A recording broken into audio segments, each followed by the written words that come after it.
सीख देने वाली कहानी। दोस्तों, एक गांव में एक सफल व्यापारी रहता था। उसके पास एक अच्छी बड़ी दुकान थी और आमदनी भी इतनी थी। गांव में सबसे ज्यादा अमीर वही था। हर आदमी उससे अच्छे से बात करता और वह लोगों की बहुत मदद भी करता। वह दिन रात मेहनत और बाकी समय में पूजा पाठ भी करता कि बहुत इज्जत करते थे। पर उस व्यापारी की एक बुरी आदत थी। वह जल्दी गुस्से में आकर लोगों से बुरा भला कह देता था, जिससे गांव के बहुत से लोग उससे नाराज रहते। और जब वह नाराज लोगों को मनाने जाता और वो लोग नहीं मानते तो उसको और गुस्सा आता और वह और बुरा भला कह देता और फिर बाद में व्यापारी को बहुत बुरा लगता। एक बार गांव में एक बहुत ज्ञानी संत आए। कुछ ही दिनों में दूर दूर तक उनके ज्ञान के चर्चे होने लगे। जब यह बात व्यापारी तक पहुंची तो वह दौड़कर संत से मिलने पहुंचा। व्यापारी ने संत की बहुत सेवा और उनको अपनी समस्या बताई। संत ने व्यापारी से कहा, तुम बहुत सारे कागज के टुकड़े लो और पूरे गांव में फेंक आओ, फिर मेरे पास आना। व्यापारी बिना सोचे समझे दिन भर कागज के छोटे छोटे टुकड़े पूरे गांव में फैला देता है और फिर संत के पास पहुंच जाता है। संत उस व्यापारी से कहते हैं, तुम्हारी समस्या का समाधान मिल गया है, बस तुमको एक काम करना है। तुम जाकर उन सभी कागज के टुकड़ों को इकट्ठा करके यहाँ ले आओ। अपनी समस्या का समाधान पाकर व्यापारी बिना कुछ सोचे समझे उन कागज के टुकड़ों को इकट्ठा करने पहुंच जाता है। बहुत देर तक कोशिश करने के बाद व्यापारी को यह समझ आता है, यह काम तो करना नामुमकिन है। सीख देने वाली कहानी। वह दौड़कर संत के पास जाता है, कहता, आपने काम दिया वो तो असंभव है, मैं चाहकर भी उसको पूरा नहीं कर सकता। संत मुस्कुराते हैं और कहते हैं, बेटा मैं भी यही कहना चाहता हूँ, किसी को कहे अपशब्द वापस नहीं सकते हैं, इसलिए हमें हमेशा सोच समझकर बोलना चाहिए। आज के बाद तुम यह बात अपने मन में अच्छे से बिठा लो, चाहे कुछ भी हो जाए, तुमको किसी को अपशब्द नहीं बोलना है। संत से प्राप्त इस ज्ञान से व्यापारी की आंखें खुल जाती है और वह दोबारा जब भी किसी को गुस्से में कुछ बोलने वाला रहता है, उसको कागज के टुकड़ों का उदाहरण याद आ जाता है। शिक्षा। इस कहानी से हमें यह सीखने मिलता है कि कितनी भी मुश्किल क्यों न आए, हमें किसी को अपशब्द नहीं बोलने चाहिए, क्योंकि अपशब्द से हुए नुकसान की भरपाई करना संभव नहीं है। गलत शब्दों से किसी को ठेस नहीं पहुंचाना चाहिए। अपना मूल्य। एक बार एक टीचर हाथ में 1000 का नोट लेकर क्लास में अंदर आया और अपने स्टूडेंट से बोला, बताओ इस नोट को कौन लेना चाहेगा। सभी ने हाथ खड़े कर दिए। टीचर ने फिर नोट हाथ में मोड़ दिया, फिर सबसे पूछा। सबने फिर नोट लेने की इच्छा जाहिर की। टीचर ने नोट को और गंदा कर दिया, फिर सबसे पूछा, अब इसको कौन लेना चाहेगा। सभी ने फिर उस नोट के लिए हाथ उठा दिए। अब टीचर ने एक कदम आगे बढ़कर उस नोट को अपने जूते से कुचल दिया और फिर स्टूडेंट से पूछा, तो फिर सब ने उस नोट को लेने की इच्छा जाहिर की। फिर टीचर ने उस नोट को पानी में गीला कर दिया, फिर भी सबको वह नोट चाहिए था। अंत में टीचर ने पूछा, बताओ इस नोट में ऐसा क्या है कि मैंने इसको इतना गंदा किया, जूते से कुचला, गीला किया और न जाने क्या क्या किया, तब भी आप सब इसको पाना चाहते हो। सीख देने वाली कहानी। पता है तुम लोगों को ऐसा क्यों है? ऐसा इसलिए है क्योंकि इस नोट की कीमत अभी वही है जो पहले थी। इसलिए जीवन में एक बात हमेशा याद रखना, तुम अपनी कभी कीमत कम मत समझना। तुम्हारे जैसा दूसरा कोई नहीं है इस संसार में।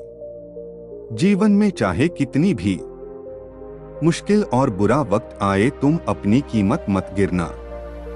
जीवन का वह संदेश है जो तुम लोगों हमेशा याद रखना है। उस टीचर समझने के तरीके से सभी स्टूडेंट को इतनी बड़ी बात इतनी आसानी से समझ में आ गई जो बड़े बड़े गायनी नहीं पाए। शिक्षा, इस सीख देने वाली कहानी से हमें यह शिक्षा मिलती है कि हमें उस नोट की तरह बनना है जो किसी भी हालत उसकी कीमत कम नहीं होती। जीवन में कितने भी उतर और चढ़ाव आए, हमें अपने हौसलों को कमजोर नहीं करना है। किसान सालों से बहुत मेहनत करके फसल लगता, पर जब काटने की बारी आती तब पानी गिर जाता या फिर ओले पड़ जाते और आधी फसल खराब हो जाती। इस बात से परेशान होकर किसान भगवान के पास गया और कहने लगा, आपको किसानी का कुछ भी ज्ञान नहीं है। आपको पता ही नहीं है कब पानी गिराना है और कब धूप निकली है और कब मौसम ठंडा रखना है और कब गर्म रखना है। अगर आप मेरे हिसाब से सब करें तो आप अंदाजा भी नहीं लगा सकते कि फैसले कितनी अच्छी निकलेगी। भगवान मुस्कुराए और किसान को शक्ति दे दी और कहा, जब तुम्हारी फसल निकले तब मेरे पास आना। किसान बहुत खुश हुआ और मन में यह सोचते हुए गया, अब देखो मैं बताऊंगा कि कैसे किसानी के लिए मौसम लाया आता है। अब पूरे समय किसान को जैसा लगता वैसा ही वह पानी गिरता, धूप निकलता और ठंड लाता। देखते देखते किसान की फसल बहुत शानदार हो गई। ऐसा लग रहा था जैसे इससे पहले कभी इतनी अच्छी फसल लगी ही न हो। इस बात से किसान बहुत खुश हुआ और कुछ ही दिनों में फसल काटने का समय आ गया। जब किसान ने फसल काटी तो वह चौंक गया। उसने देखा फसल में तो दाने ही नहीं है और जो कुछ भी दाने हैं वह बहुत कमजोर है। इस बात से परेशान होकर किसान फिर भगवान के पहुंचा और अपनी समस्या बताई। भगवान ने किसान से कहा, जब तुम्हारी फसल ने की संघर्ष ही नहीं किया तो उसमें अच्छे दाने फल कहां से आ जाएंगे। उन फसल ने आधी की मर सही, न ओलों की और न ही खराब मौसम की। एक अच्छी फसल के लिए संघर्ष करना बहुत जरूरी है। किसान को अपनी गलती समझ में आ गई और वह भगवान से माफी मांगकर वापस आ गया और फिर उसने दोबारा कभी खराब मौसम की शिकायत नहीं। शिक्षा, इस सीख देने वाली कहानी से हमें यह शिक्षा मिलती है कि बिना संघर्ष के जीवन में सफलता नहीं मिलती। जब हम मेहनत करते हैं और परिणाम अपने हिसाब के नहीं मिलते तब हमें संयम रखना चाहिए और निरंतर मेहनत करते रहना चाहिए। बहुत दिन पहले की बात है, एक गांव में एक कामचोर लड़का रहता था जो कुछ नहीं करता था। दिन भर घूमता फिरता और वक्त खराब करता रहता था। एक दिन घूमते घूमते वह एक घने जंगल में पहुंच जाता है और वहां पर उसको एक लोमड़ी दिखती है जिसकी टांगे नहीं रहती और वह उसको देखकर हैरान हो जाता है, आखिर यह लोमड़ी जिंदा कैसे है? यह तो शिकार नहीं कर सकती।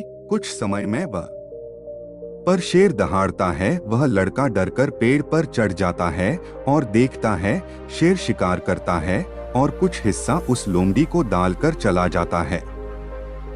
इस बात उसको तनिक भी समझ में नहीं आती, आखिर शेर ने उसको खाया क्यों नहीं। वह इस बारे में बहुत सोचता है और अगले दिन आकर छुप कर देखता है तो रोज शेर ऐसा ही करता। वह लड़कता समझ है कि भगवान ने जिसको जीवन दिया है उसके खाने का इंतजाम भी किया है, इसलिए हमें मेहनत करने की कोई जरूरत नहीं है। Motivational stories in Hindi. वह लड़का भी ऐसा ही करता हो, एक पेड़ के पास बैठ जाता है। 2-3 दिन वह इंतजार करता है पर उसको कोई खाने के लिए नहीं देता। लड़का बहुत कमजोर हो जाता है, चलने की हिम्मत नहीं कर पाता है। तभी वहां से ज्ञानी संत निकलते हैं तो लड़का उनको अपनी सारी बात बताता है और शेर लोमड़ी का किस्सा सुनाता है। संत मुस्कुरा के उससे कहते हैं, बेटा भगवान तुमको शेर बनाना चाहते हैं और तुम बेबस लोमड़ी बनना चाहते हो, इसलिए तुम्हारे साथ ऐसा हो रहा है। एक ही पल में उस लड़के को अपनी सारी गलती का एहसास हो जाता है और फिर वह मेहनत और लगन से काम करने लगता है। मोटिवेशनल स्टोरीज इन हिंदी शिक्षा। इस सीख देने वाली कहानी से हमें यह शिक्षा मिलती है, हमें अपने कर्तव्य को कभी नहीं भूलना चाहिए। अगर हम देने वाले बन सकते हैं तो हमको कभी मांगने वाला नहीं बनना चाहिए। शहर से बहुत दूर पहाड़ों में एक गांव था जिसमें बहुत सीधे सादे लोग रहते थे। उसी गांव के मंदिर में एक संत रहते थे जो बहुत ज्ञानी और शांत स्वभाव के थे। जब भी अपनी बांसुरी बजाते थे तब पानी गिरने लगता था। जब भी गांव वालों को पानी आवश्यकता होती सभी लोग मिलकर उन संत के पास जाकर बांसुरी बजने का आग्रह करते और फिर पानी गिरने लगता। Motivational stories in Hindi. एक बार उस गांव में शहर से कुछ लड़कों आए जो बहुत घमंडी और अकड़ू थे। जब उनको इस बात का पता लगा इस गांव में एक संत ऐसे जिनके बांसुरी बजने से पानी गिरने लगता है, तो उन्होंने पहले गांव के लोगों का मजाक उड़ाया और फिर यह कहने लगे कि हमारी गिटार बजने से भी पानी का रात है। संत से स्पर्धा करने की कहने लगे। सारे गांव के लोगों ने उनको समझने की कोशिश की, फिर भी वह नहीं माने और संत के पास जाने की जिद करने लगे। संत के पास ले जाकर गांव के लोगों ने उनको सारी कहानी बताई। संत ने स्पर्धा के लिए है कह दिया। फिर क्या, एक करके लड़के गिटार बजाते चले गए पर पानी नहीं गिरा। देखते देखते सारे लड़के थक गए और कहा, अब आप अपनी बांसुरी से पानी गिरा कर दिखाओ। Motivational stories in Hindi. संत ने कहा, अगर मैं आज जीत गया तो तुम लोग कभी किसी का मजाक नहीं उड़ाओगे। लड़के संत की बात मान जाते हैं। संत बांसुरी बजाना शुरू करते हैं और उसकी धुन में लीन हो जाते हैं। कब सुबह से शाम और शाम से रात हो जाती है उनको पता नहीं चलता है। देखते ही देखते बादल गरजने लगते हैं और पानी गिरने लगता है। थोड़ी देर में संत बांसुरी बजाना बंद कर देते हैं। लड़के संत से पूछते हैं, आप इतनी देर तक बांसुरी कैसे बजाते रहे? संत मुस्कुराकर कहते हैं, मैं इस काम को ऐसे करता हूँ कि जब तक पानी नहीं गिरेगा तब तक मैं रुकूंगा नहीं और मेरी बांसुरी से पानी को गिरना ही पड़ेगा। संत यह सीख उन लड़कों को जीवन भर याद रहती है। उनके जीवन में सकारात्मक परिवर्तन आने लगते हैं।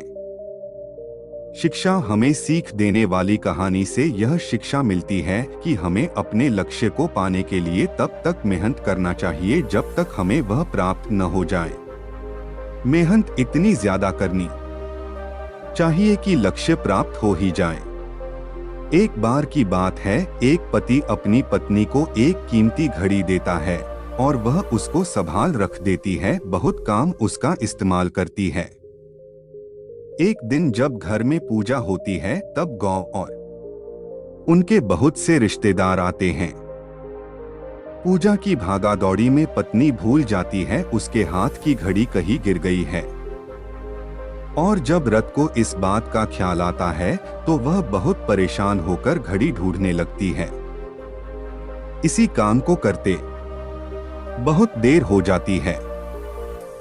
महिला सारे घर में, आंगन में और यहाँ तक कि आसपास की गलियों तक में जहाँ वह सुबह से गई थी घड़ी को खोज लेती है, पर उसको सफलता नहीं मिलती है। अब वह महिला अपने परिवार वालों को भी इसी काम में लगा देती है और फिर से दोबारा कोशिश करती है। बहुत देर हो जाने के बाद जब वह हर जगह 2 से 3 बार तक देख लेती है और उसे घड़ी नहीं मिलती तब वह परेशान बैठ जाती है।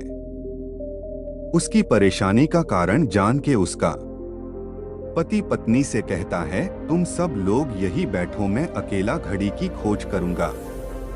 थोड़ी ही देर में उसका पति घर के अंदर से घड़ी हाथ में लेकर आ जाता ही सब उससे पूछने लगते हैं कि तुम्हें घड़ी कैसे मिली। उस महिला का पति कहता है, मैंने अंदर जाकर शांति से बैठकर घड़ी की आवाज सुनने की कोशिश की और थोड़ी ही देर में मुझे अपने कमरे में पलक के नीचे से घड़ी की आवाज सुनाई दी और मुझे घड़ी मिल गई।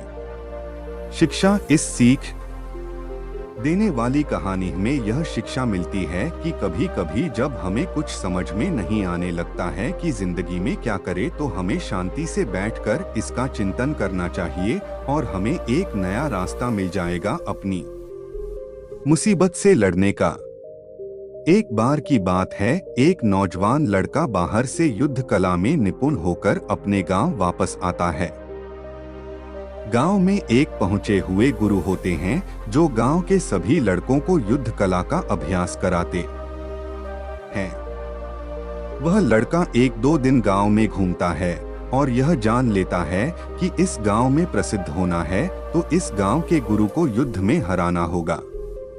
वह उनके आश्रम जाकर उनको बुरा भला कहने लगता है। कुछ ही देर में आश्रम के सभी छात्र बाहर आ जाते हैं और अंत में वह गुरु जो युद्ध कला में बहुत अधिक निपुण थे बाहर आ जाते हैं।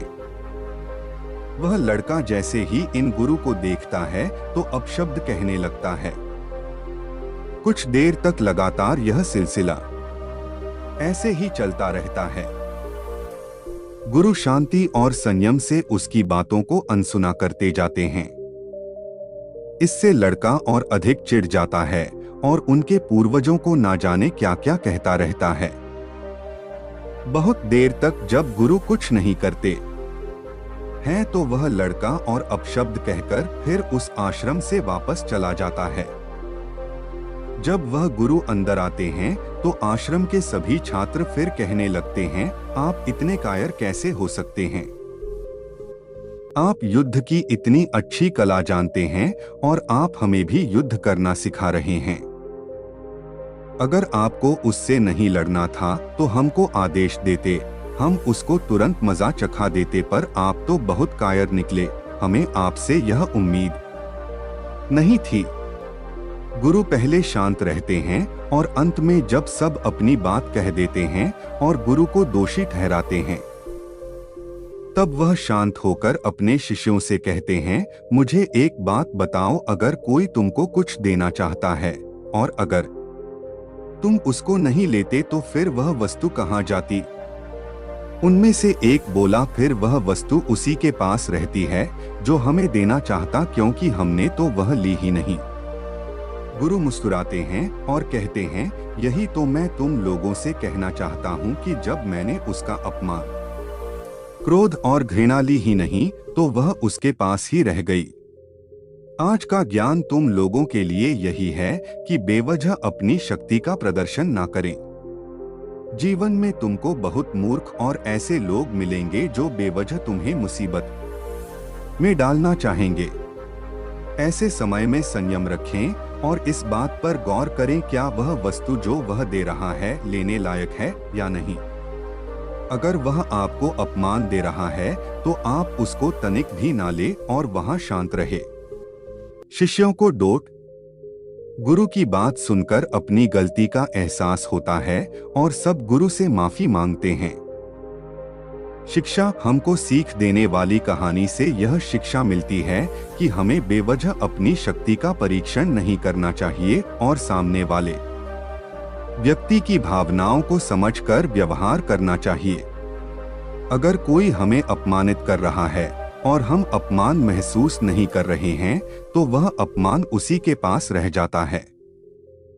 जीवन में हमको बहुत से ऐसे लोग होते हैं जो हमको डांट मुसीबतों में धकेलना चाहते हैं और खुद को बड़ा साबित करना चाहते हैं।